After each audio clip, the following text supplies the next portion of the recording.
আবহাওয়া দপ্তরের পূর্বাভাস মতো আজকেও কিন্তু বৃষ্টিপাত শুরু হয়েছে। একেবারে দুপুরের দিকে আকাশ কালো করে বৃষ্টিপাত শুরু হয়েছে। শহর কলকাতা সহ রাজ্যের বিভিন্ন প্রান্তে কিন্তু বৃষ্টিপাত এখনো পর্যন্ত চলছে। কোথাও হালকা, কোথাও বা মাঝারি থেকে একেবারে ভারী বৃষ্টিপাত, যেমনটা আলিপুর আবহাওয়া দপ্তর পূর্বাভাস দিয়েছিল ঠিক সেই মতোই কিন্তু বৃষ্টিপাত চলছে গোটা রাজ্য জুড়ে। একাধিক জায়গায় কিন্তু জলও জমে গিয়েছে। শহর কলকাতার বিভিন্ন প্রান্তে বিভিন্ন গুরুত্বপূর্ণ পয়েন্ট সেগুলো জলমগ্ন হয়ে পড়েছে, যেমন সল্ট লেক, তার পাশাপাশি রয়েছে আমা স্ট্রিট। মধ্য কলকাতার একাধিক অংশ কিন্তু জলমগ্ন হয়ে পড়েছে। জল যাতে দ্রুত নামানো যায় সেই জন্য কিন্তু ইতিমধ্যেই কাজও শুরু করা হয়েছে। শহর কলকাতায় বৃষ্টি, কলকাতা সংলগ্ন বিভিন্ন জায়গায় বৃষ্টিপাত, যার জেরে জলমগ্ন হয়ে পড়েছে একাধিক জায়গা। কোথাও হাঁটু সমান জলও লক্ষ্য করা গিয়েছে। সল্ট লেক সেক্টর 5 থেকে একবারে শুরু করে টনটনিয়া সব জায়গাতেই জল।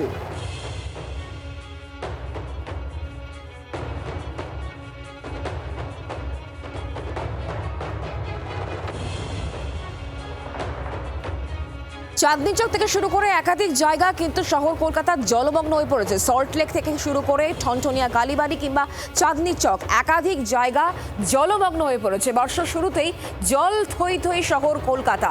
কলকাতার একাধিক গুরুত্বপূর্ণ জায়গা এই মুহূর্তে জলমগ্ন হয়ে পড়েছে। বর্ষার শুরুতেই জলমগ্ন কলকাতা। জল নামাতে ইতিমধ্যে তৎপরতা শুরু হয়েছে কলকাতা পুরসভা তরফে। চাঁদনী চকে গাছ পড়ে বিপত্তি, জল জমেছে বিমানবন্দরেও। টানা বৃষ্টি আর যার জেরে জলমগ্ন শহর কলকাতার একাংশ। সল্ট লেক সেক্টর 5, ঠনঠনিয়ায় হাঁটু সমান জল। বর্ষার শুরুতেই জল থই থই অবস্থা শহর কলকাতার। চাঁদনী চকে আবার গাছ পড়ে বিপত্তি, আর সেই সঙ্গে বিমানবন্দর, সেখানেও জল জমেছে।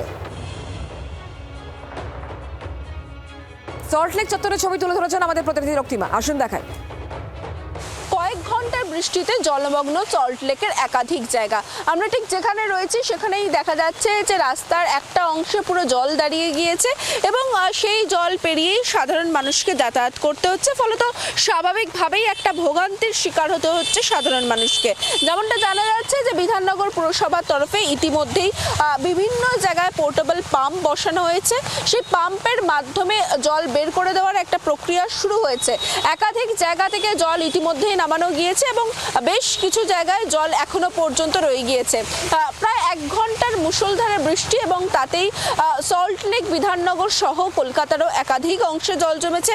কলকাতা পুরসভার তরফেও একইভাবে বিভিন্ন যে পোর্টেবল পাম্প সেগুলোকে কাজে লাগানো হচ্ছে।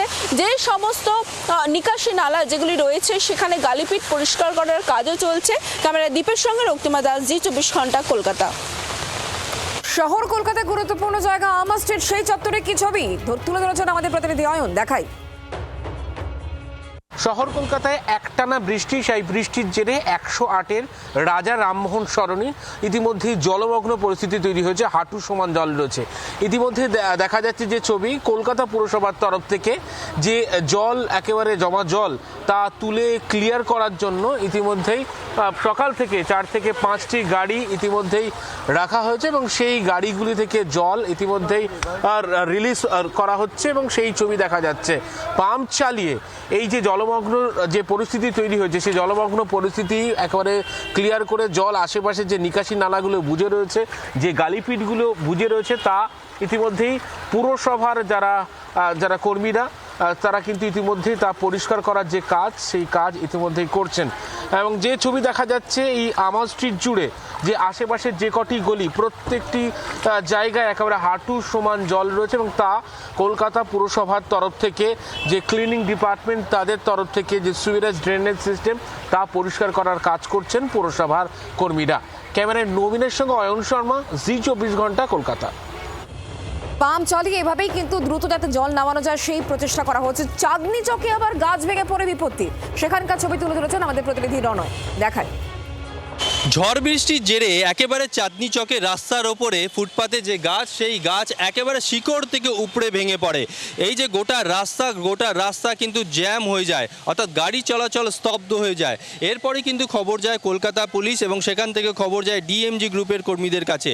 ডিএমজি গ্রুপের কর্মীরা আসে এবং পুরো গাছটাকে কেটে এখান থেকে পরিষ্কার করা হয় এবং দেখা যাচ্ছে এই যে গাছ ভেঙে পড়েছে, এই গাছ ভেঙে পড়ার দরুন সামনে যে ফুটপাতের রেলিং, সেই রেলিংও কিন্তু ভেঙে গিয়েছে। তবে গাছ ভেঙে পড়ার দরুন কেউ আহত হয়নি, এমনটাই কিন্তু কলকাতা পুলিশ সূত্রে জানা যাচ্ছে। তবে শুধু চাঁদনি চকের মতন এই গুরুত্বপূর্ণ রাস্তা নয়, শহরের অন্যান্য জায়গাতেও কোথাও ডালপালা ভেঙে পড়েছে এমন খবরও কিন্তু কলকাতা পুলিশ সূত্রে জানা যাচ্ছে। জি24 ঘন্টার জন্য ক্যামেরায় মনোজের সঙ্গে রনয়, কলকাতা। কলকাতার যে প্রান্তে জল জমেছে, কোথাও বা গাছ পড়ে বিপত্তি, পুরো বিষয়টা কিন্তু খতিয়ে দেখার জন্য কন্ট্রোল রুম খোলা হয়েছে এবং সেখান থেকেই দেখা হচ্ছে কোথায় কোথায় জল এখনো পর্যন্ত নেমেছে, কোথাও জল নামাতে হবে, দ্রুত সেই ব্যবস্থা নেওয়া হচ্ছে। সেই ছবি দেখিয়েছেন আমাদের প্রতিনিধি, দেখাই। সকাল থেকে একটানা বৃষ্টি, তার জেরে গোটা শহরের আকাশ রীতিমতো অন্ধকারাচ্ছন্ন হয়ে যায়। ইতিমধ্যেই শহরের বিভিন্ন জায়গায় জলমগ্ন পরিস্থিতি তৈরি হয়েছে। কলকাতা পুরসভার তরফ থেকে বিভিন্ন জায়গায় একেবারে জল পরিষ্কার করার জন্য ক্লিনিং ডিপার্টমেন্ট থেকে গাড়ি পাঠানো হয়েছে।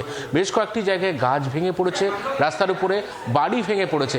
আর এই সমস্ত ব্যবস্থাকে একেবারে সমস্ত কিছু ঠিকঠাকভাবে পর্যবেক্ষণ করতে কেএমসির তরফ থেকে কন্ট্রোল রুম খোলা হয়েছে। আমি সেই কন্ট্রোল রুমে দেখতে পাচ্ছেন ইতিমধ্যে আমার পিছনে যে স্ক্রিন, বিশাল স্ক্রিনে গোটা কলকাতা শহর জুড়ে বিভিন্ন জায়গার ছবি ফুটে উঠছে, যে স্ক্রিনের মাধ্যমে যারা পুরসভার আধিকারিকরা, কন্ট্রোল রুমের আধিকারিকরা, তারা বিভিন্ন বিষয় পর্যবেক্ষণ করছেন যে কোথায় কি ধরনের পরিস্থিতি, কোথায় গাছ ভেঙে পড়েছে কিনা, কোথাও বাড়ি ভেঙে পড়েছে কিনা, এবং এই সমস্ত বিষয়গুলো কিন্তু তারা পর্যবেক্ষণ করছেন। এবং কোথায় জলমগ্ন পরিস্থিতি সেগুলি কলকাতা পুরসভার যারা কন্ট্রোল রুমে অফিসাররা রয়েছে তাদের তরফ থেকে পরিস্থিতি একেবারে পর্যবেক্ষণ করা হচ্ছে।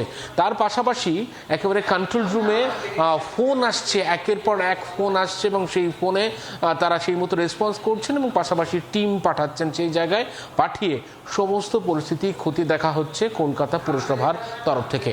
ক্যামেরায় নবীনের সঙ্গে অয়ন শর্মা, জি24 ঘন্টা, কলকাতা। বাংলার আওয়াজ, বাঙালির আবেগ, জি24 ঘন্টা।